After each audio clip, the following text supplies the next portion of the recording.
Hello everyone! Hello! Welcome back to the channel, and today I'll be doing another writing tips video on writing drafts. So what is a draft? A draft is basically a version of a story. Draft 1 is basically the rubbish version, or it could be the most in-depth version. Over time that will change, it'll either get better or it will get less impact, I'd say. It'll become more flowing. You just ram it all in on the first one, and then you just start to let it spread out a little. Let it work that dough, sort of thing. So there are two ways you do drafts. The first way I'll explain right now is what I call all in. So what is all in? All in is when you chuck everything into the first draft, and I mean everything. You empty your mind like it's a bloody recycling bin. You put everything out on the table and you see what you've got. Once you've got sort of a rough idea what you're going for, then the second draft you start to remove stuff, and then the third draft you continue so until finally you end up with the result which you've been looking for. So I'll just explain this in a scenario. So imagine you're baking a cake, right? You don't know what ingredients you need, even though most people know how to make a cake, but just pretend you don't know how to make one. And you look in your cupboards, you've got so many ingredients, you're just like, you know what, I'm just going to chuck it all in. Chuck it all in one bowl. You've got it all in the bowl. The thing is, you've got the right ingredients in there, a bit like first draft. The right ingredients are in there, you just got to find them. So, you're stirring away, you think you've got it. Second draft comes, you're like, oh, hang on. No, what the hell is that? What was I thinking of putting that in there? Chuck it out. Continue stirring. Oh, there's another thing. Oh my goodness, chuck that out. And then as you move through the drafts, you're getting happier. You're seeing how it wants to go. Until finally, you get to that last draft, boom. You got the mixture, you shove it in the oven, and out comes the cake. You've done it. What does that have to do with anything? No, he's got a point. So that's the all-in way. The most famous person who does it that way is Stephen King. Now he suggests doing that and then taking a bit of a break. But most writers don't want to do that. They don't want to leave something they know that they've been working hard on. So they'll either give it like a week or something like that, and then go straight into the next draft, which is fine. You do you. So the second way of doing this is what I call polishing a root. So what is polishing a root?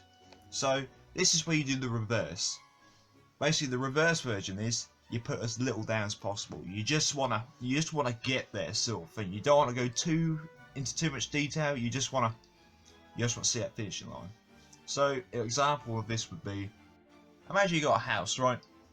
And it's on the other side of the forest. There's no way of getting to that house apart from walking through that forest. You're not doing that, are you?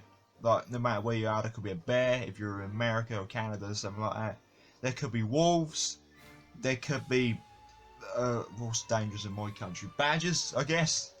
Are they dangerous? I'm not sure.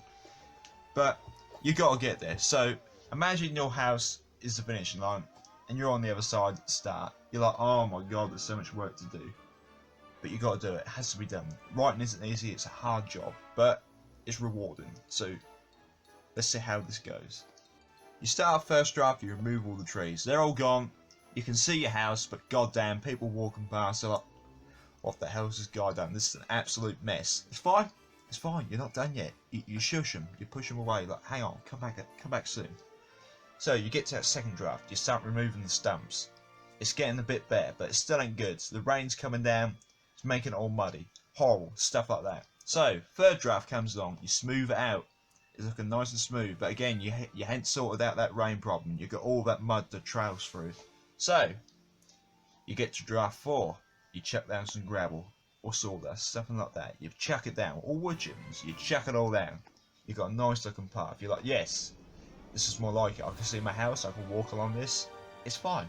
It's fine. It's doing its purpose. And then you get to that fifth draft, you're like, do I need to do anything more? And then something clicks in your mind, you're like, you know what? There's a few little touches I need to do just to make it that extra perfect. So you go along and you put flowers all the way along the border until you got like a nice route, a nice runway to your house. You can see everything you need to see.